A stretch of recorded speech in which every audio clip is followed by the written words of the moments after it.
ఒక petition, a petition కావచ్చు అది. ఇప్పుడు ఉన్న ప్రస్తుత దాంట్లో మేమైతే అనర్హత పిటిషన్ పైన ఎవరైతే శాసనసభ్యులు పార్టీ ఫిరాయించినారో మరి కడియం శ్రీహరి గారు కానివ్వండి, వెంకట్రావు గారి ఒక పిటిషన్ ఇద్దామని చెప్పేసి అనర్హత డిస్క్వాలిఫై పిటిషన్ని ఇద్దామని కోరితే వాళ్ళు సమయం ఇవ్వకుండా మరి కాలయాపన చేస్తున్న సంగతి నేను సందర్భంగా మరి మీడియా మిత్రుల ద్వారా మరి ప్రజలందరూ కూడా తెలియదలుచుకున్నాను. అయితే ముఖ్యమంత్రి గారు మరి అసెంబ్లీ వ్యవస్థనంతా కూడా ఈ యొక్క స్పీకర్ వ్యవస్థనంతా కూడా తన కంట్రోల్లో పెట్టుకొని మరి అపాయింట్మెంట్ ఇవ్వకుండా మరి వారికి అన్న మాటలు గతంలో వారు ఎవరినైనా నన్ను కలవచ్చు, ఎమ్మెల్యేలు కానీ ప్రజాప్రతినిధులు ఎవరైనా నన్ను కలవచ్చు, మీరు ఎవరినైనా కలవచ్చు, మీరు 100% ప్రజాస్వామ్యయుతంగా మరి ప్రయోజనాల కోసానికి మీరు తప్పకుండా మీరు ముందుకు రావచ్చు అని చెప్పి మాట్లాడిన సందర్భాలు అనేకంగా ఉన్నాయి. కానీ ఈ యొక్క ప్రజాస్వామ్యయుతమైన మాటలతో ముసుగులో వారు స్వార్థ రాజకీయ ప్రయోజనాలకే దీన్ని వాడుతున్నారు తప్ప మరి ఎక్కడ కూడా ప్రజాహితమైనటువంటి ప్రజాస్వామ్యాన్ని కాపాడదామనేటువంటి ఒక ప్రయత్నం ఎక్కడ కూడా చేయట్లేదని చెప్పి ఈ సందర్భంగా స్పష్టంగా మనవి చేస్తా ఉన్నాను. వారి యొక్క వ్యవహారమే విరుద్ధంగా ఉన్నది. వారు ప్రత్యక్షంగా డైరెక్ట్గానే పార్టీ ఫిరాయింపులని ప్రోత్సహిస్తున్నట్టు చాలా స్పష్టంగా గత కొన్నేళ్లుగా అర్థమవుతా ఉన్నది. అయితే మేము ఈ యొక్క డిస్క్వాలిఫై పిటిషన్ని ఎవరైతే గౌరవనీయులు కడియం శ్రీహరి గారు అదేవిధంగా వెంకట్రావు గారైతే వారికి పిటిషన్స్ ఉన్నాయో నేరుగా మరి వారిని కలిసి వారికి చేతికి ఇచ్చి మరి దీనిపైన తగు చర్య తీసుకోవాలని చెప్పేసి మరి కోరదామని వారు అడిగినప్పుడు వారు అపాయింట్మెంట్ ఇవ్వనటువంటి పరిస్థితుల్లో మేమందరం కూడా మా పార్టీ తరఫున లీగల్ ఎక్స్పర్ట్ టీం అంతా కూడా న్యాయ నిపుణులందరూ కూడా కూర్చొని చర్చించి తప్పకుండా ఇది కమ్యూనికేట్ చేస్తే సరిపోతుందని చెప్పి వారు ఒక సలహా సూచనల మేరకు మరి వారికి పోస్టల్ ద్వారా స్పీకర్ గారికి ఈ 2 దరఖాస్తులు స్పీకర్ ద్వారా వారికి రిజిస్టర్ పోస్ట్లో మరి స్పీకర్ కార్యాలయంకి స్పీకర్ గారికి నేరుగా పంపించడం జరిగిందని చెప్పి ఈ సందర్భంగా మనవి చేస్తా ఉన్నాను. ఇవే కాకుండా పోస్టల్ ద్వారానే కాకుండా ఇంకొక మార్గం అవుతున్నదో ఈమెయిల్ ద్వారా కూడా మరి ఎందుకంటే మా కార్యకలాపాలంతా కూడా అసెంబ్లీలో మరి అసెంబ్లీ సెక్రటరీ గారు కానీ స్పీకర్ గారు అంతా కూడా మాకు మెయిల్లోనే మాకు సమాచారం అంతా అందుతూ ఉంటుంది. కాబట్టి మాకు కూడా ఒక బేసిక్ ప్లాట్ఫామ్తో మేము కూడా మెయిల్ ద్వారా చాలా స్పష్టంగా స్పీకర్ గారి కార్యాలయానికి అదేవిధంగా స్పీకర్ గారికి నేరుగా వారికి 2 పిటిషన్స్ ఏవైతే పార్టీ ఫిరాయించిన సందర్భంగా అనర్హులుగా ప్రకటించాలని చేసిన పిటిషన్ని వారికి నేరుగా స్పీకర్ గారికి మరి 2 పిటిషన్స్ కూడా పంపించడం జరిగిందని చెప్పి ఈ సందర్భంగా మీ దృష్టికి తీసుకొస్తా ఉన్నాను. అయితే మాకు తప్పకుండా గౌరవ సభాపతి అంటే వారు ఈరోజు అన్బయాస్డ్గా ఉండాలి. వారు ఖచ్చితంగా వారు ఒక జ్యుడిషియల్ అథారిటీగా ఉన్నటువంటి ఒక పోస్ట్లో ఉన్నారు. వారు వ్యక్తిగతంగా కూడా వారంటే మాకు గౌరవం ఉన్నది, వారిపైన సంపూర్ణమైన నమ్మకం ఉన్నది, మాకు విశ్వాసం ఉన్నది. తప్పకుండా ఈ పిటిషన్స్ని తప్పకుండా వారు పరిశీలించి మరి ఏవైతే రీసెంట్గా సుప్రీంకోర్టు డైరెక్షన్స్ ఇచ్చిందో మహారాష్ట్ర గవర్నర్ గారికి మహారాష్ట్ర స్పీకర్ గారికి 3 నెలల్లో దీనిపైన ఖచ్చితంగా నిర్ణయం తీసుకోవాలని చెప్పేసి ఏదైతే ఉన్నదో గడువు పెట్టినదో ఇంతకుముందు గడువు లేకుండా అని చెప్పేసి అంటున్నారు. గడువు పెట్టినదో తప్పకుండా ఈ 3 నెలల వ్యవధిలో సుప్రీంకోర్టు డైరెక్షన్స్ గతంలో లేవు. మన భారతదేశానికి అత్యున్నత న్యాయస్థానం రాజ్యాంగపరంగా కానివ్వండి ఇతరత సమస్యలు వచ్చినప్పుడు ఆ జటిలమైన సమస్యని పరిష్కరించాల్సిన బాధ్యత మరి చాలా సందర్భాల్లో సుప్రీంకోర్టు యొక్క గైడ్లైన్స్ ప్రకారం కానీ సుప్రీంకోర్టు డైరెక్షన్స్ ప్రకారం కానీ సుప్రీంకోర్టు తీర్పు ప్రకారం కానీ మరి వాటిని ఫాలో అయ్యి అమలు చేసి నిర్ణయాలు తీసుకుని అనేక సందర్భాలు ఉన్నాయి. కాబట్టి మనకి సుప్రీంకోర్టు డైరెక్షన్స్ చాలా స్పష్టంగా ఉన్నాయి. కాబట్టి మరి వాటిని పరిగణలోకి తీసుకొని మరి స్పీకర్ గారు డెఫినెట్గా నిర్ణయం తీసుకొని మరి దీనిపైన ప్రకటించాలని కోరుతా ఉన్నాను. అంతేకాదు మొన్న హిమాచల్ ప్రదేశ్లో కూడా మరి అక్కడ ఉన్నటువంటి కాంగ్రెస్ పార్టీ ఇక్కడ అధికారంలో ఉన్నది. అక్కడ స్పీకర్ గారు ఎవరైతే అక్కడ సంబంధించినటువంటి కొంతమంది ఎమ్మెల్యేలు పార్టీ ఫిరాయించినారో వారు వివరించినట్టు వారికి దృష్టికి వచ్చినదో వారు ఇమీడియట్గా వారందరిని కూడా అనర్హులుగా ప్రకటిస్తూ తీర్పునిచ్చిన సంగతి ఈ సందర్భం గుర్తు చేస్తా ఉన్నాను. తప్పకుండా మనకు ఉన్నటువంటి సభాపతి గారు గౌరవ స్పీకర్ గారు హిమాచల్ ప్రదేశ్ ఒక స్పీకర్ని ఆదర్శవంతంగా తీసుకొని మీ కాంగ్రెస్ పార్టీకి సంబంధించినటువంటి మరి మీ యొక్క పార్టీకి సంబంధించినటువంటి గవర్నమెంట్ అక్కడ ఉంది కాబట్టి డెఫినెట్గా వారి గైడ్లైన్స్లో తీసుకుంటారని చెప్పేసి కూడా ఈ సందర్భంగా నేను ఆశిస్తా ఉన్నాను. ఇప్పటికే దీనిపైన మా పార్టీ అన్ని రకాలుగా అన్ని విధాలుగా అనేక వేదికలపైన అనేక సంస్థల ద్వారా ఏ రకంగానే తారకంగా పోరాటం చేయడానికి మా బీఆర్ఎస్ పార్టీ అంతా కూడా సిద్ధంగా ఉందని చెప్పేసి సందర్భం చేస్తా ఉన్నాను. అవసరమైతే మరి పోరాటం అంటే ఏ విధమైన పోరాటం చేయడానికి కూడా సిద్ధంగా ఉన్నాం. తప్పకుండా ఏవైతే అనర్హులు ఎందుకంటే క్లియర్గా స్పష్టంగా వారిని అనర్హులుగా ప్రకటించాలి. పార్టీ ఫిరాయిస్తే మరి సస్పెండ్ చేయడమే దానికి మార్గం, వేరే లేదు. ఇంకా వారిని డిస్క్వాలిఫై చేయడమే ఒకటే మార్గం. కాబట్టి వారిని డిస్క్వాలిఫై చేయాల్సిందిగా మరి డిస్క్వాలిఫై చేసే బాధ్యత మరి స్పీకర్ గారు ఉంది కాబట్టి అది చేస్తారని ఆశిస్తా ఉన్నాం. కాకపోతే దీన్ని రాజకీయ రంగు చూసే ప్రయత్నం చేస్తే మాత్రం బీఆర్ఎస్ పార్టీ ఖచ్చితంగా పోరాటం చేయడానికి సిద్ధంగా ఉన్నది. అవసరమైతే అన్ని విధాలైనటువంటి ధర్నాలు కానివ్వండి, మరి అసెంబ్లీ ముందు కూర్చొని దీక్షలు కానీ నిరాహార దీక్షలు కానివ్వండి, ఏ రకమైన పోరాటాలు కానీ అవసరం అనుకుంటే ఎవరైతే పార్టీ ఫిరాయించినటువంటి శాసనసభ్యులు ఇంటి దగ్గర ధర్నాలు కానివ్వండి అక్కడ కూడా తప్పకుండా చేస్తాం. ఎక్కడ కూడా బీఆర్ఎస్ పార్టీ వెనుక పోదు అని చెప్పి ఈ సందర్భంగా మనవి చేస్తున్న స్పష్టం చేస్తా ఉన్నాను.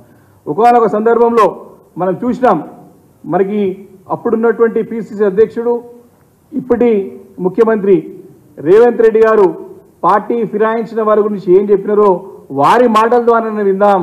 దీని ద్వారానైనా మరి పార్టీ ఫిరాయించినట్టు ఎమ్మెల్యేకి జ్ఞానోదయం అవుతుందేమని చెప్పేసి ఈ సందర్భంగా ఆశిస్తా ఉన్నాను. వారి మాటలు వారి యొక్క వీడియో ద్వారానే, వారి యొక్క ఆడియో వీడియో ద్వారా విందాం. ఏమన్నారో పార్టీ ఫిరాయించిన వ్యక్తులను ఏం చేయాలో చెప్పి ఒక్కసారి మనం విందాం. ఒక్కసారి మీ ద్వారా ఈ యొక్క మీడియా ద్వారా ప్రజలందరూ కూడా తెలియాల్సిన అవసరం ఉన్నది. అధికారం రాకముందు రేవంత్ రెడ్డి గారు ఏ రకంగా మాట్లాడినారు, అధికారం వచ్చిన తర్వాత వారి యొక్క ధోరణిలో వారి యొక్క వైఖరిలో ఏ రకమైన మార్పు వచ్చిందో ఒక్కసారి ప్రజలు అర్థం చేసుకుంటారు. కాబట్టి ఈ వీడియోని చూపెట్టదలుచుకున్న ఒక్క నిమిషం.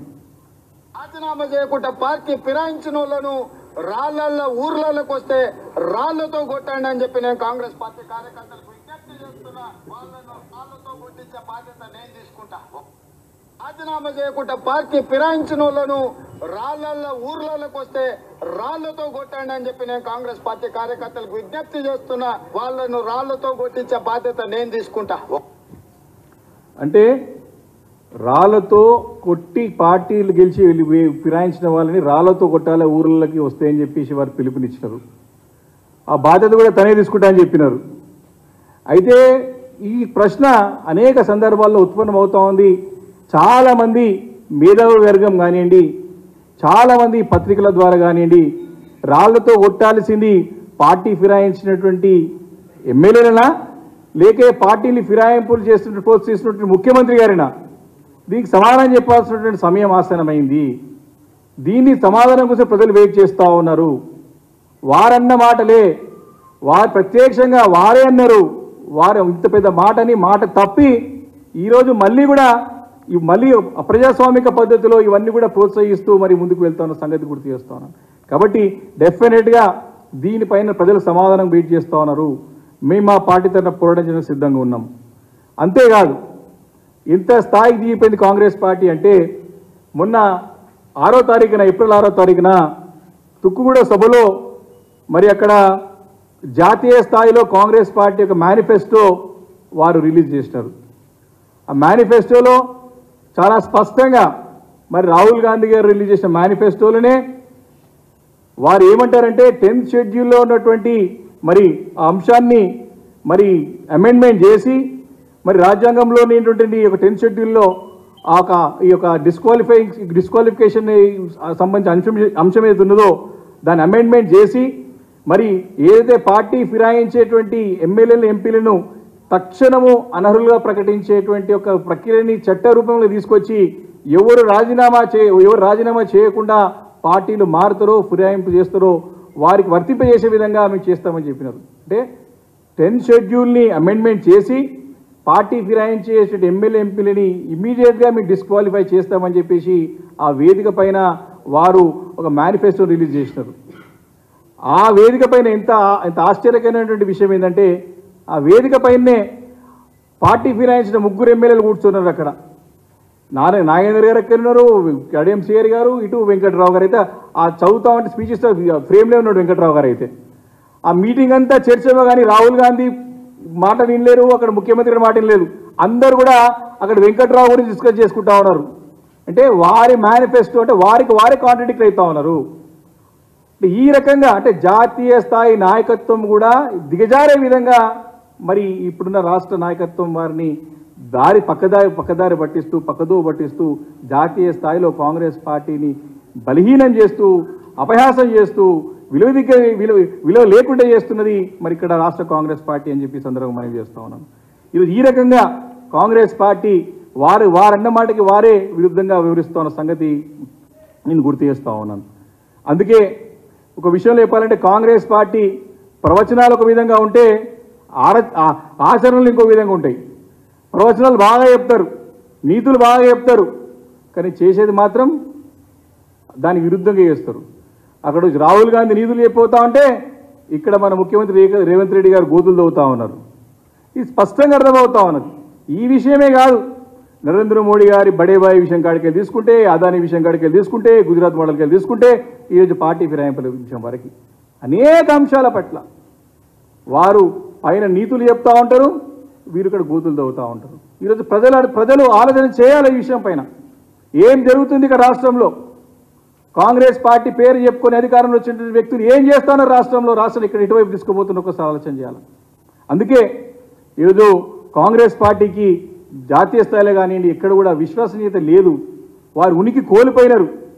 ఈరోజు సరాసరి వారి యొక్క వ్యవహార శైలి ఎట్లయిపోయిందంటే కాంగ్రెస్ పార్టీది ఒక వ్యవస్థ గల్లీ నుంచి ఢిల్లీ వరకు ఏ రకంగా ఉందంటే కన్ఫ్యూజన్ ఉన్నారు. కాంగ్రెస్ పార్టీ అంటే ఒక కన్ఫ్యూజన్ పార్టీ, కాంగ్రెస్ పార్టీ అంటే ఒక కాంట్రడిక్టరీ పార్టీ, కాంగ్రెస్ పార్టీ అంటే ఒక కరప్షన్ పార్టీ. కాబట్టి ఈ మూడు సీలు కాంగ్రెస్ అనేది ఈరోజు కన్ఫ్యూజన్లో ఉన్నది, కాంట్రడిక్షన్లో ఉన్నది, అదేవిధంగా కరప్షన్ చేస్తూ ఉన్నది స్పష్టంగా అర్థమవుతున్నది. ఈ రకంగా కాంగ్రెస్ పార్టీ యొక్క వ్యవహార శైలి స్పష్టంగా అర్థమవుతుందని చెప్పి ఈ సందర్భంగా మనవి చేస్తూ ఉన్నాను. కాబట్టి దేశవ్యాప్తంగా కానివ్వండి ఈరోజు కాంగ్రెస్ పార్టీ అయోమయ పరిస్థితుల్లో ఉన్నది. చాలా ఇబ్బందులు, చాలా పరిశాలలో ఉన్నారు అంతా కూడా. వారి యొక్క ప్రభుత్వాలు ఎక్కడ ఉన్నా కూడా స్థిరంగా లేవు. వారి ప్రభుత్వాలు దేశంలో మూడే రాష్ట్రాల్లో ఉన్నాయి. ఇప్పుడు హిమాచల్ ప్రదేశ్లో కునా ఊపిరి మీద ఉన్నది. ఈరోజు కర్ణాటకలో ముఖ్యమంత్రి ఉప ముఖ్యమంత్రి మధ్యలో గొడవలు నడుస్తూ ఉన్నది. ఆ ప్రభుత్వం ఎప్పుడో నిలుస్తుందో తెలియదు. తెలంగాణ రాష్ట్రంలో అసలు ఆశ్రయం మేమైతే వాళ్ళ అధికారంలో కోరుకుంటున్నాం. మాకు ఏం తొందర లేదు. వాళ్ళు ఎన్నో హామీలు ఇచ్చారు, హామీలు నెరవేరారు, ప్రజలు బాగాలని కోరుకుంటున్నాం. కానీ వారి కాంగ్రెస్ పార్టీ పైన, వారి ఎమ్మెల్యేల పైన వారికి నమ్మకం లేక పార్టీ ఫిరాయింపులకు ప్రోత్సహిస్తూ ఉన్నది ఇక్కడ ఉన్నటువంటి రాష్ట్ర ప్రభుత్వం, రాష్ట్ర ముఖ్యమంత్రి ఉన్నటువంటి రేవంత్ రెడ్డి గారు. కాబట్టి ఈ ఫిరాయింపులు ఎందుకు? వారి పార్టీ ఎమ్మెల్యేల పైన వారికి వాళ్ళే భయపడిపోతూ ఉన్నారు, వారికి వారే మాట్లాడుతూ ఉన్నారు. ఆశ్చర్యం కలుగుతూ ఉంది. 2 రోజుల క్రితం ముఖ్యమంత్రి రేవంత్ రెడ్డి గారి మాటలు వింటా అంటే మీ ఆశ్చర్యపోయినాం. మహబూబ్ నగర్ సీటు ఓడిపోతున్నదని చెప్పకనే చెప్తూ కొడంగల్లో కూడా మెజార్టీ రాదు, వారు ఎమోషనల్ బ్లాక్మెయిల్ చేస్తున్నారు. ప్రజలకి ఎమోషనల్గా బ్లాక్మెయిల్ చేస్తూ ఉన్నారు వాళ్ళ ప్రజల్ని. ఏమనంటే మీరు ఓట్లు వేయకపోతే డెవలప్మెంట్ జరగదు, కొడంగల్ నన్ను దించడానికి ప్రయత్నం చేస్తున్నారు, నా పైన కుట్రలు బంధడానికి ప్రయత్నం చేస్తున్నారు. ఈ రకమైన మాటలు ఒక ముఖ్యమంత్రి స్థాయిలో ఉన్నటువంటి రేవంత్ రెడ్డి గారు మాట్లాడుతూ ఉంటే ఆశ్చర్యం కలుగుతూ ఉంది. కాబట్టి దీని అందరూ కూడా ప్రజలు చూసి ఆలోచన చేస్తూ ఉన్నారు. మేము స్పష్టంగా ఈ సందర్భంగా మేము ప్రభుత్వాన్ని ఈ రకంగా ఫిరాయిస్తూ, పార్టీ ఫిరాయింపులకు ప్రోత్సహిస్తూ, మరి చట్టపరంగా చేయాల్సినటువంటి పనులని చేయకుండా, మరి రాజ్యాంగబద్ధమైనటువంటి మరి ఒక సుప్రీం జ్యుడిషియరీ పవర్ ఉన్నటువంటి స్పీకర్ గారిని పని చేయకుండా అడ్డంకులు సృష్టిస్తూ, మరి మాకు అపాయింట్మెంట్ ఇవ్వకుండా దాటివేసే ధోరణి చేస్తున్నందుకు మేము ఖచ్చితంగా మరి ప్రజాక్షేత్రంలో దీన్ని ఎండగడటానికి సిద్ధంగా ఉన్నామని చెప్పి ఈ సందర్భంగా నేను మనవి చేసుకుంటూ, మేము ఇచ్చిన పిటిషన్స్ 100% వాళ్ళకి అఫీషియల్గా కమ్యూనికేట్ అయినాయి, లీగల్గా కమ్యూనికేట్ అయినాయి. డెఫినెట్గా దీనిపైన చర్య తీసుకోవాల్సినటువంటి బాధ్యత మరి రాజ్యాంగబద్ధమైనటువంటి పదవులు ఉన్నటువంటి స్పీకర్ వారి పైన ఉంటుంది, బాధ్యత వారిపైన ఉంటుంది. ఖచ్చితంగా ఈ యొక్క అసెంబ్లీని చక్కగా, ఎందుకంటే ఎవరు తప్పు చేసిన వారిపైన చర్య తీసుకునే బాధ్యత వారిపైన ఉంది. వారికి సర్వ హక్కులున్నాయి, సర్వ శక్తులున్నాయి. కాబట్టి తప్పకుండా వారు చేయాలని చెప్పేసి కూడా మేము ప్రార్థిస్తూ, మరి ఈ రకమైనటువంటి ఫిరాయింపులని ప్రోత్సహించే ధోరణి కూడా బంద్ చేసుకుంటే బాగుంటుందని చెప్పేసి కూడా నేను ముఖ్యమంత్రి గారిని హెచ్చరిస్తూ సెలవు తీసుకుంటున్నాను.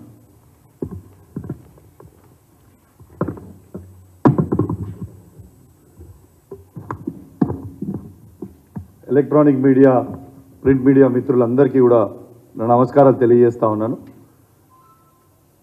వాస్తవంగా ఇప్పుడు మా మిత్రుడు వివేకన్న చెప్పినట్టు దానం నాగేందర్ గారి మీదనే మార్చ్ 18th రోజు నేను, నాతో పాటు కాలేరు వెంకటేశ్వర్ గారు, బండారు లక్ష్మారెడ్డి గారు, ముఠగోపాల్ గారు నలుగురం కలిసి స్పీకర్ గారికి దానం నాగేందర్ గారి మీద మార్చ్ 18th రోజు పిటిషన్ ఇవ్వడం జరిగింది. ఇంకొక 4-5 రోజులు అయితే దాదాపు నెల రోజులు అవుతుంది. ఏమీ యాక్షన్ తీసుకోకపోతే నిన్న హైకోర్టులో పిటిషన్ దానం నాగేందర్ గారిని డిస్క్వాలిఫై చేయాలని నిన్న పిటిషన్ వేయడం జరిగింది. ఈ వచ్చే సోమవారం రోజు లిస్ట్ అయి కూడా ఉంది. ఖచ్చితంగా దానం నాగేందర్ గారితో పాటు కడియం శ్రీహరి గారు, వెంకట్రావు గారు డిస్క్వాలిఫై కాక తప్పదు. ఎటు పరిస్థితిలో వీళ్ళని డిస్క్వాలిఫై అవ్వడు ఖాయం. ఇది సుప్రీంకోర్టు ఆర్డర్సే ఉన్నాయి.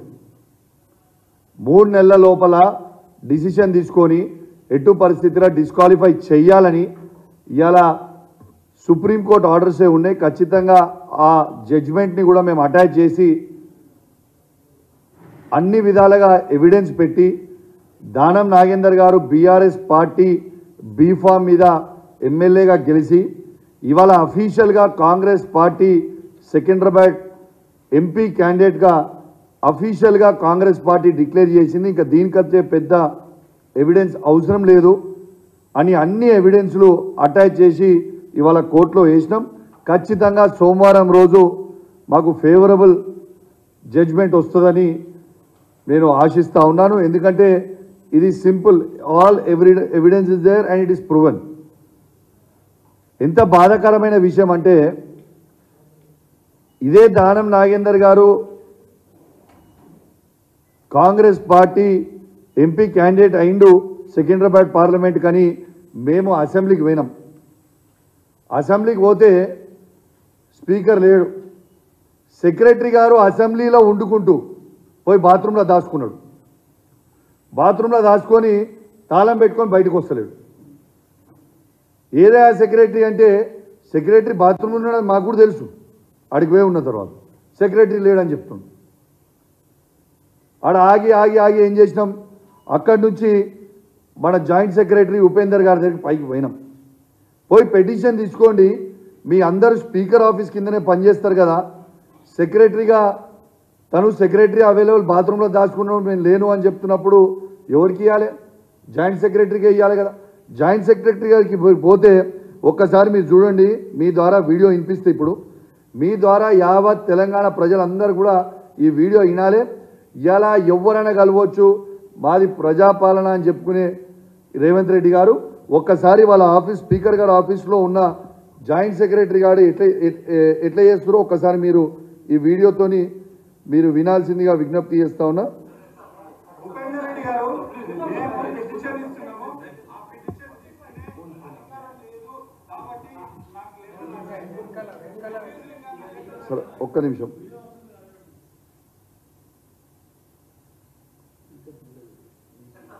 ఉపేందర్ రెడ్డి గారు మేము పిటిషన్ ఇస్తున్నాము, ఆ పిటిషన్ తీసుకునే అధికారం లేదు కాబట్టి నాకు లెటర్ రాసి లెటర్ రాసి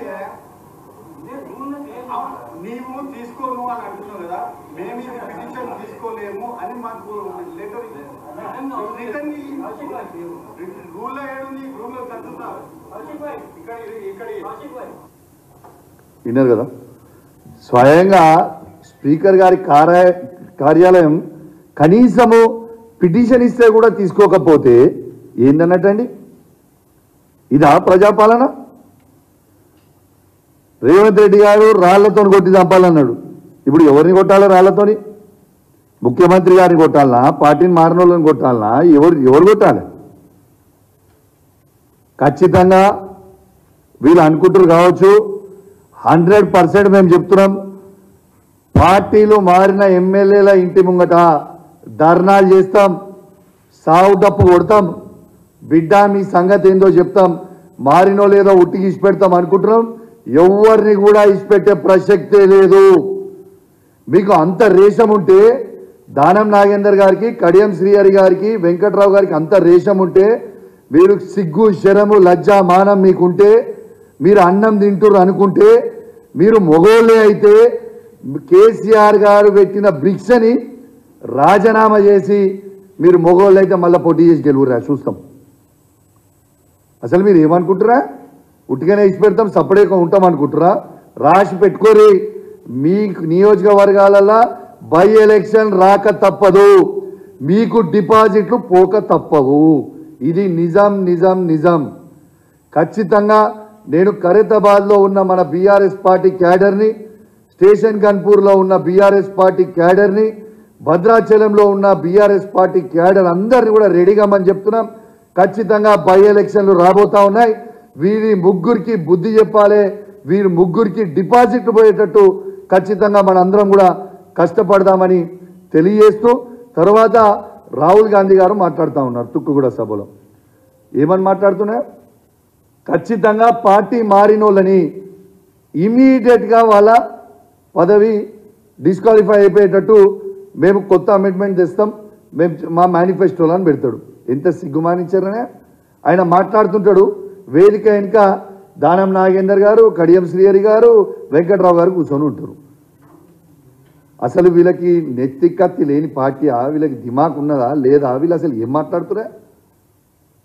అంత రేషం ఉంటే వాళ్ళని వెంటనే డిస్క్వాలిఫై చేయరి. అసలు వీళ్ళు తెలిసి కండువలు కప్పుకుంటుర్రా, తెలియక కండువలు కప్పుకుంటుర్రా, అమాయకంగా కప్పుకుంటుర్రా? నాకైతే అర్థమవుతలేదు. వాళ్ళు అనుకుంటున్నారు తప్పించుకుంటామని, ఎటు పరిస్థితిలో తప్పించుకోలేరు. రేపు దానం నాగేందర్ గారి ఆర్డర్ సోమవారం రోజు ఖచ్చితంగా వస్తుంది.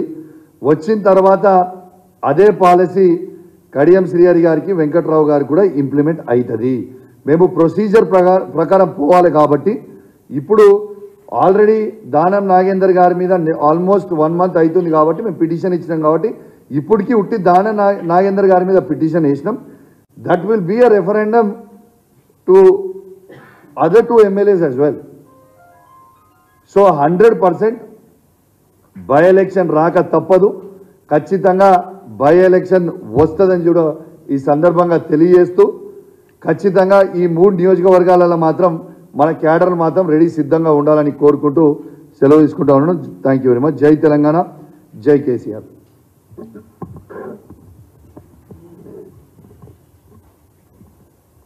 అందరికీ మా మీడియా మిత్రులకి అందరికీ కూడా నమస్కారం. జై తెలంగాణ.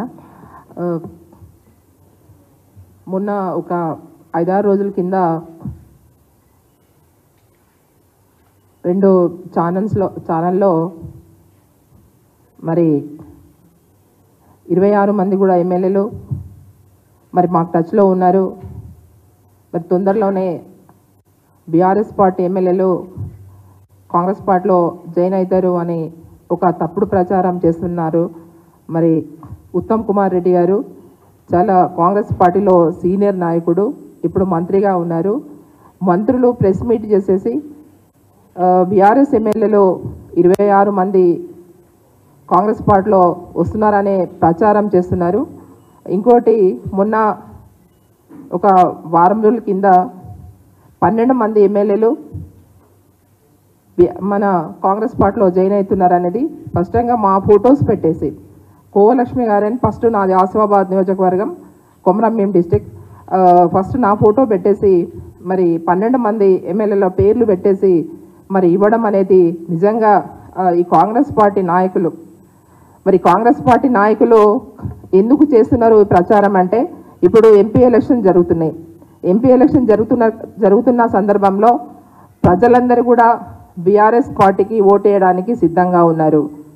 ఎందుకంటే వీళ్ళు 6 గ్యారెంటీలు ఇచ్చారు. 6 గ్యారెంటీలు కూడా మరి ఒక్క గ్యారెంటీ కూడా వాళ్ళు చేసిన సందర్భం లేదు. కాబట్టి ఈరోజు ప్రజలందరూ కూడా మళ్ళీ బీఆర్ఎస్ ప్రభుత్వం కేసీఆర్ సార్ కావాలనే ఇవాళ గ్రామాలలో, రైతులలో, ప్రజలలో అందరూ కూడా ఇవాళ కాంగ్రెస్ పార్టీని విస్మరించారు ఈ 3 నెలలకే. కాబట్టి వాళ్ళకి ఏది కూడా వేరే దారి లేదు. కాబట్టి ఎవరైతే గెలిచిన ఎమ్మెల్యేలు బీఆర్ఎస్ పార్టీ ఎమ్మెల్యేలకి టార్గెట్ చేసేసి మరి ప్రజల్లో తప్పుడు ప్రచారాన్ని చేస్తున్నారు.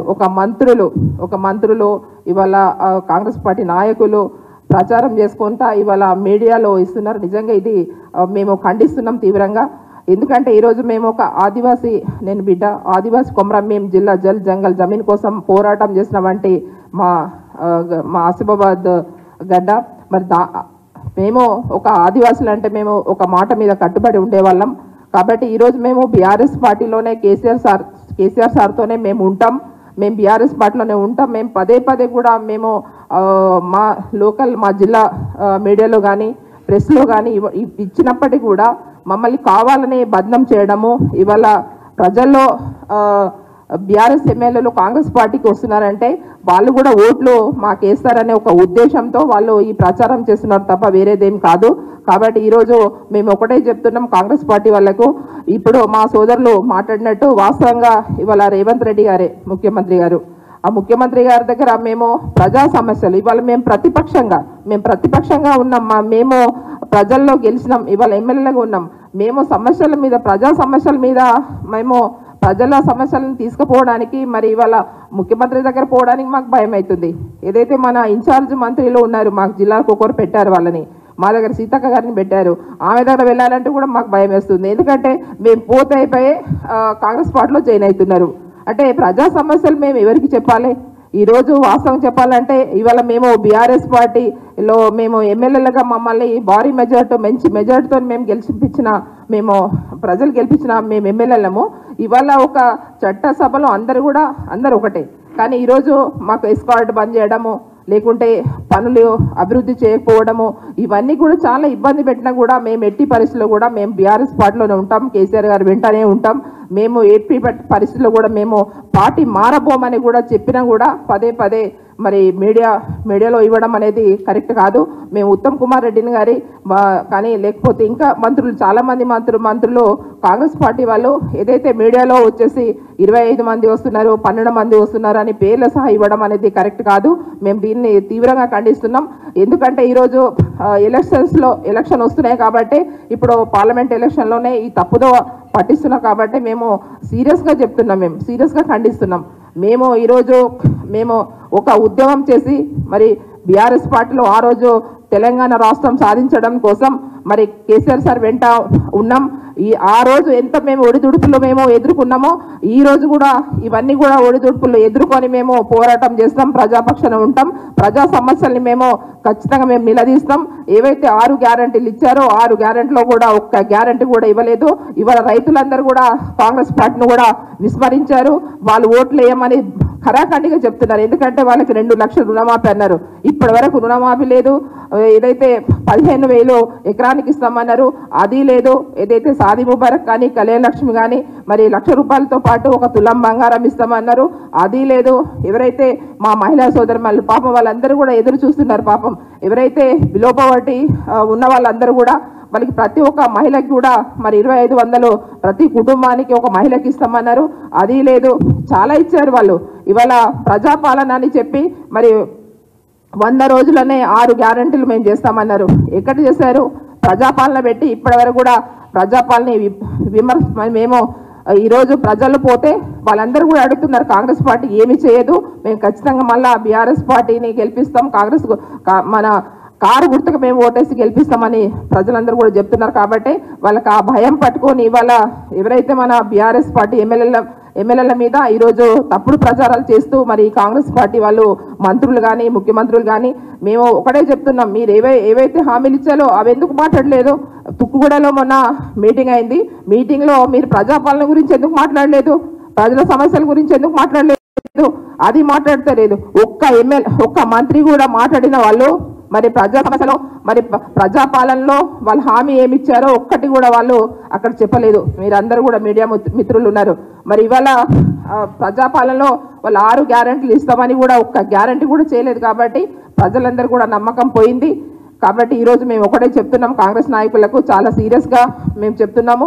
ఇంకోసారి మాత్రం తప్పుడు ప్రచారం చేస్తే ఎవరైతే తప్పుడు ప్రచారం చేసి మరి 25 మంది 12 మంది వస్తున్నారని పేర్లు ఇస్తే వాళ్ళ ఇంటి ముంగడ పోయి ఖచ్చితంగా మేము ధర్నా కూర్చుంటామని సందర్భంగా తెలియజేస్తూ మరి ఈరోజు వాస్తవంగా మరి భారీ మెజార్టీతో మా కొమరంభీం అంటే మా ఆదిలాబాద్ ఉమ్మడి ఆదిలాబాద్ పార్లమెంట్ కూడా మేము ఖచ్చితంగా మేము బీఆర్ఎస్ పార్టీ అభ్యర్థి మరి ఆత్రం సక్కు గారు ఖచ్చితంగా గెలవబోతున్నారు.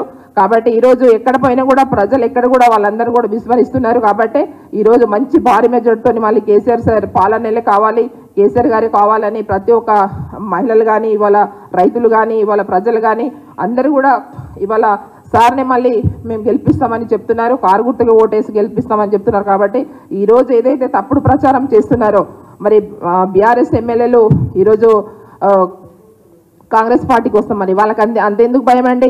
ఇవాళ ప్రజలకు ఇచ్చినామంటే మీరు ప్రజాపాలన చేయండి. ఇవాళ బీఆర్ఎస్ పార్టీ వాళ్ళని తీసుకోవడం ఎంతవరకు కరెక్ట్? మీరే అన్నారు కదా, ఇప్పుడు మా సోదరుడు చెప్పారు, ఏదైతే రేవంత్ రెడ్డి గారు ముఖ్యమంత్రి గారు ఆ రోజు ఎవరైతే పార్టీ మారిన వాళ్ళని బండలు పట్టుకొని కొట్టండి, లేకపోతే నేనే కొడతా స్వయంగా అని చెప్తున్నారు. మీడియా మీరు విన్నారు. మరి ఈరోజు మీరు చేస్తున్న పని ఏంటండి? ఇవాళ ప్రజాపాలన చేశారు, మంచి పాలన చేయండి. కానీ ఇటువంటి తప్పుడు ప్రచారం చేసుకుంటా మరి ఎమ్మెల్యేలని ఇబ్బంది పెట్టుకుంటా మరి ఇదా మీరు ప్రజాపాలన మేము అడుగుతున్నాం.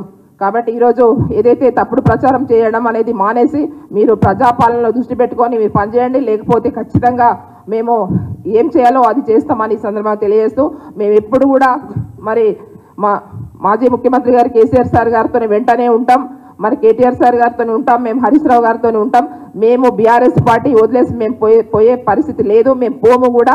మాకు ఒక ఫాదర్ లాగా మా ముఖ్యమంత్రి గారు కాబట్టి మా కేసీఆర్ సార్ కాబట్టి మేము కేసీఆర్ సార్ వెంటనే ఉంటామని ఈ సందర్భంగా తెలియజేస్తూ ముగిస్తున్నాం. జై తెలంగాణ.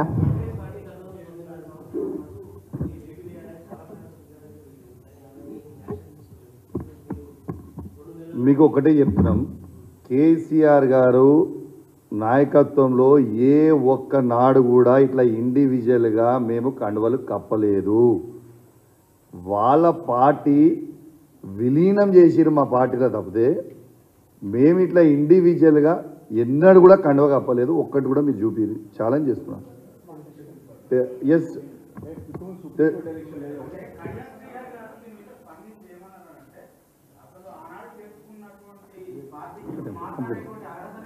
ఒకటి, రాజకీయంగా ఎన్నో విషయాలు మాట్లాడచ్చు, రాజకీయంగా ఎన్నో అంశాలు మాట్లాడచ్చు. కానీ ఈరోజు చట్ట ప్రకారంగా మనకు దేశంలోని అత్యున్నతమైన న్యాయస్థానం సుప్రీంకోర్టు. సుప్రీంకోర్టు చాలా క్లారిటీగా స్పష్టంగా ఒక టైం విధించింది, టైం ఫ్రేమ్ గురించింది.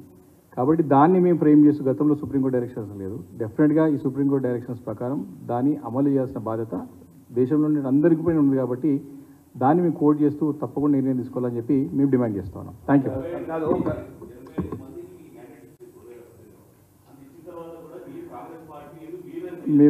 మేము చెప్తా ఉన్నాం. సరే, ఆ రోజు పరిస్థితులు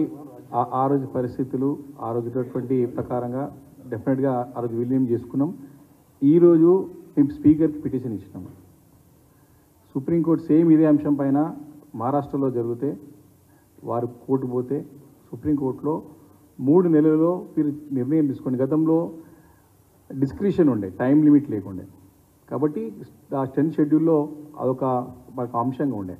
కానీ ఈరోజు దాన్ని అమెండ్మెంట్ చేస్తూ ఖచ్చితంగా అదే 10 షెడ్యూల్లో 314 3/4లో చాలా స్పష్టంగా క్లారిటీగా ఇప్పుడున్నటువంటి సుప్రీంకోర్టు తీర్పుని అమలు చేయాల్సిందిగా మేము స్పీకర్ని కొడుతున్నాం.